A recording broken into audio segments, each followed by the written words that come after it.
Tracking, alerting, protecting. This is WKYT News. Good afternoon. Bill Bryant and Barbara Bailey here for WKYT News. Two Eastern Kentucky firefighters say they are lucky to be alive after a bridge collapsed beneath them. It happened yesterday in the Warfield community of Martin County. The firefighters were on their way to help someone else when water started rushing into the cab of the fire truck. WKYT's Rebecca Smith joins us now from the live desk with the very latest. It's our top story at 12:30. Rebecca? Good afternoon. The Warfield Volunteer Fire Department was on its way to a fire when the bridge fell apart, sending the truck into a creek.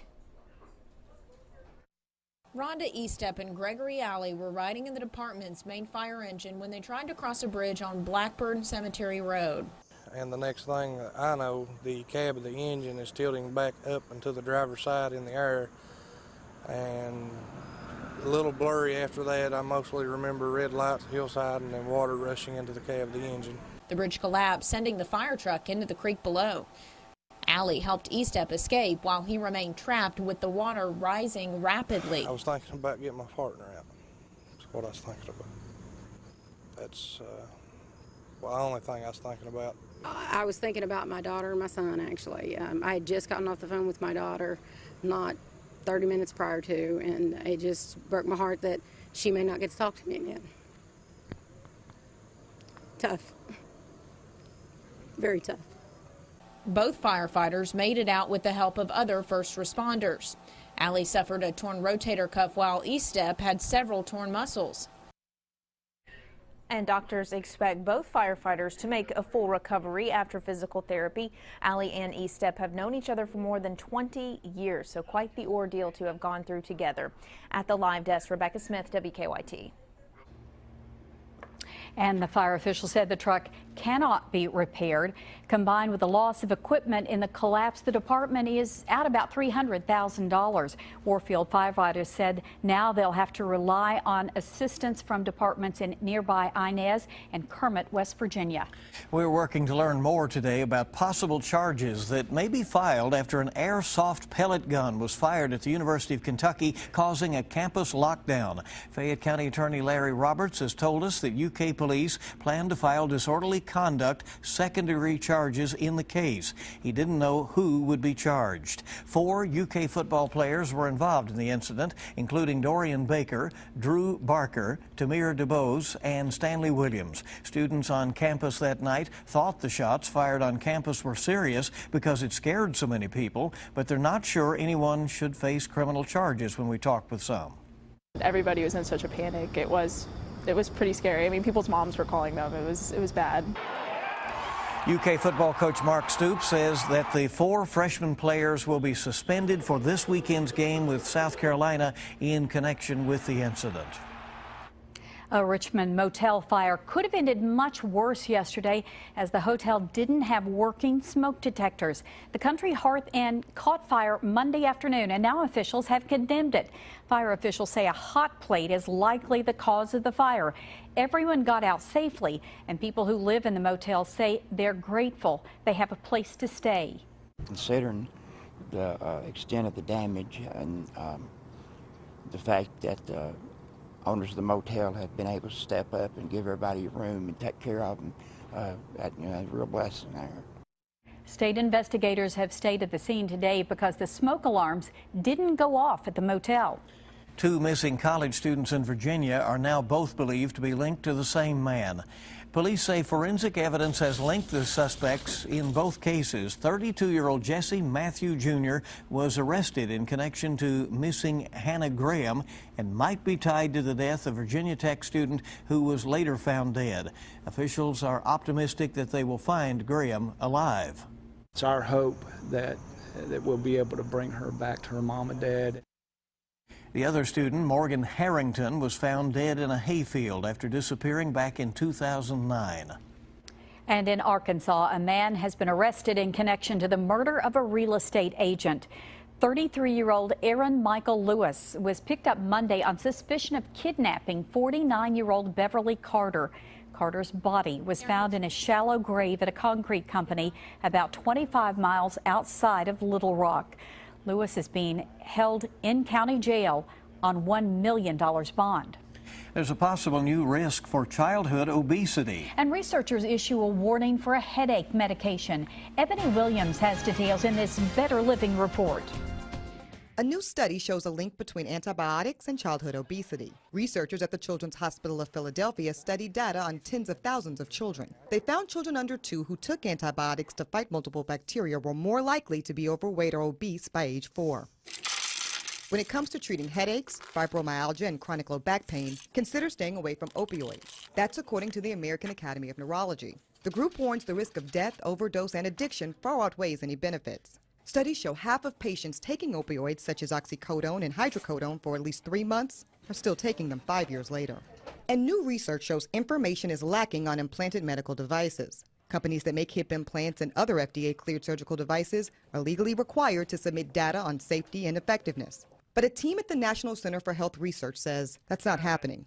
Researchers are urging the FDA to do a better job enforcing the law. Those are some of the day's top health stories. Ebony Williams, CBS News, New York. It's good to have you with us on WKYT News, and we're continuing in just a moment. The Lexington Fire Department gearing up for Fire Prevention Week.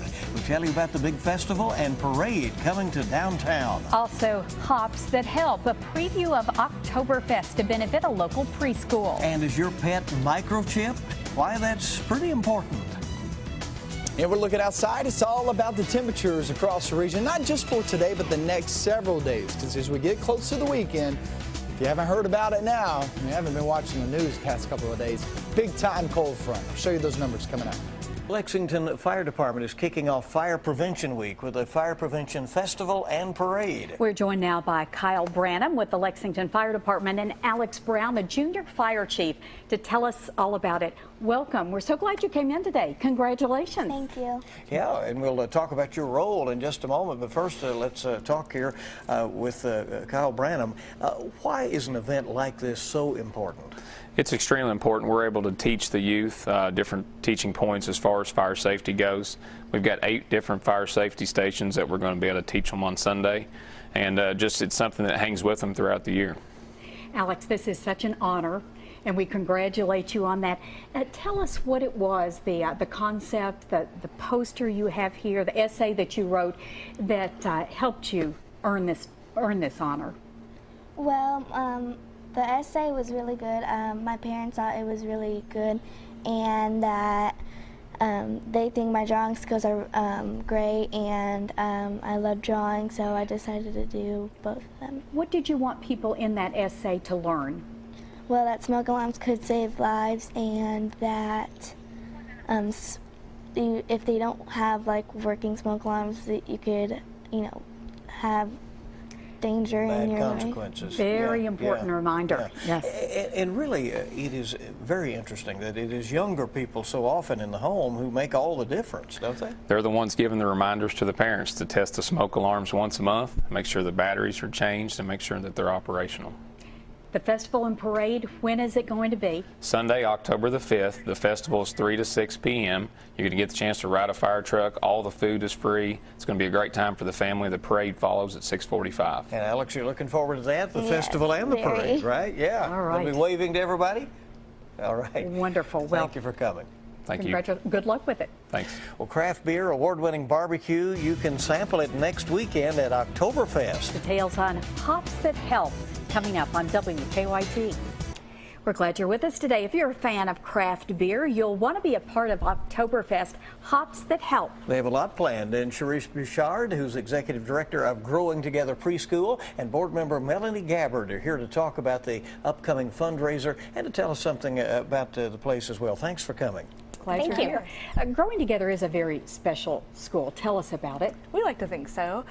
We are pioneers in early child care and education.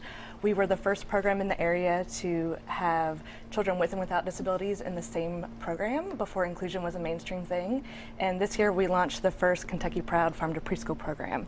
So we feel like those two things really show that we're not just about caring for the children during the day and getting them ready for school. It's about the whole child, their health and well-being and their social and emotional development. And to keep it all going, you have a special event that is coming up. And tell us about what will be happening at Oktoberfest. Oktoberfest? Well, next Friday at the Blue Stallion Brewery, we're going to have a special event from 6 to 10. There's going to be a beer tasting, music by Kevin Cruz. The Melting Pot is going to have a chocolate bar.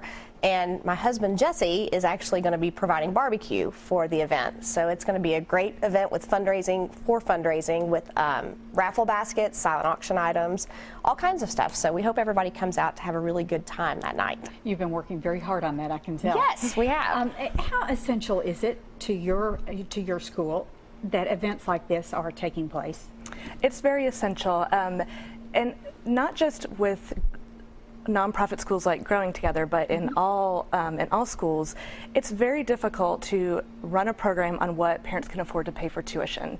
So with the extra things that we do as far as helping children with therapy services and the extra cost of the farm produce, we have to have other sources of revenue to make up that difference. So if people can step up in any way, it is certainly welcome, right? Absolutely. Yeah. So if people wanted to take part in Oktoberfest and an Oktoberfest that's really in October, that's right. What do they do? Well, next Friday, they come out to the Blue Stallion. Tickets are available at the door. If you want to participate in that way, that's a big help. We still need sponsors. There are lots of different sponsorship opportunities, even down to donating items for raffle baskets or silent auction items. So any help is welcome, and especially attendance next Friday. But you can still be collecting those items down until the very last To the day. wire. To the wire. Right. Very good. Well, appreciate you coming in. Good luck with the event and certainly at the school. Thanks for being here. Thank you very much. Well, the importance of microchipping your pets. How it works and how it helps. That's coming up on WKYT. Hey, welcome back into WKYT Noon News. In preparation for Halloween, pets often become spooked and they may even run away from home. It can happen, all that's certainly. going on. A lot going on. Dr. Butch Royer from the Animal Care Clinic is here to talk about the importance of microchipping. Thanks for coming in today. Well, we're starting really early on Halloween, but people need to have time to be able to respond. So we try to push microchipping during the month of October and even give a $25 discount at the clinic for their microchips. But the reason we like microchipping is they can't lose the chip. And you've got to put it in before the dog runs off, because once they're gone, it's too late. So you have to be proactive on that. So the concern is that you'll have the ghosts and goblins out there and that'll just kind of cause them to run. How many times are you going to have your door open when they're there? Better yet, to put them back in the house so they can't be at the door, but that doesn't always happen. And if they get off, then they've got all these people around. Next thing you know, they're out in the dark and you can't find them. So what's involved in doing this? Well, I brought the microchip for us to be able to give you some idea. The chip is actually inside the needle in the syringe, and we simply inject it underneath the skin on the back of their neck. So we can do that right in the exam room if they're in for a spay or a castration. It's easy time while they're asleep, but we can do it anytime with them awake. So it's very simple, and it's about the size of a number 2 lead pencil and about 3/8 of an inch long. So when it goes under the skin, you can't even feel it. And then it just emits a little signal. So that it does. In fact, there are receivers like this, and you scan it over the back of their neck. So when you run the wand over the dog's neck or the cat's neck, it picks the number up on the chip that identifies them, and that number is registered with a national service. I've had a dog one time that was found in Desert Palm. The people at the time were living in Hilton Head, and they had lived in Lexington when I chipped the dog. Wow. And the dog had been gone for 4 years when they were out at one of their homes at Desert Palm, and was found 4 years later, and they flew it back to them at Hilton Head. Well, you hear incredible stories like that. It can be a time, Halloween, though, that's a little upsetting for pets for a lot of reasons. Right. Noises are different people at the door, costumes, face masks. So we worry about them getting startled and anxious, just like we do at the 4th of July. So sometimes you need some things to help them calm down. The other part we worry about is when they go out and the kids come home with all their candy. They can get in the sugar, and the sugar just gives them a sugar buzz, and they're bouncing off the wall like the children do. But we really worry a little bit more about the chocolate type treats. The milk chocolates are not as toxic. An ounce per pound is the LD50. In other words, half the dogs are going to get very sick and maybe deathly ill for every pound of body weight they eat out. So a 16-pound dog would eat a pound of chocolate very easily. You and I wouldn't eat a pound of chocolate at one sitting, but the dog They'd will. love it. Yes. Yeah. And the dark chocolates that we hear about are 6 times as toxic. Wow. So just 5 grams of a dark chocolate per pound. So that means an ounce of chocolate goes into a 10-pound dog, and we could have problems with that. Don't share the treats. Don't share the treats. Yeah, It's just a safe thing to do. Good advice as always. Appreciate it very much.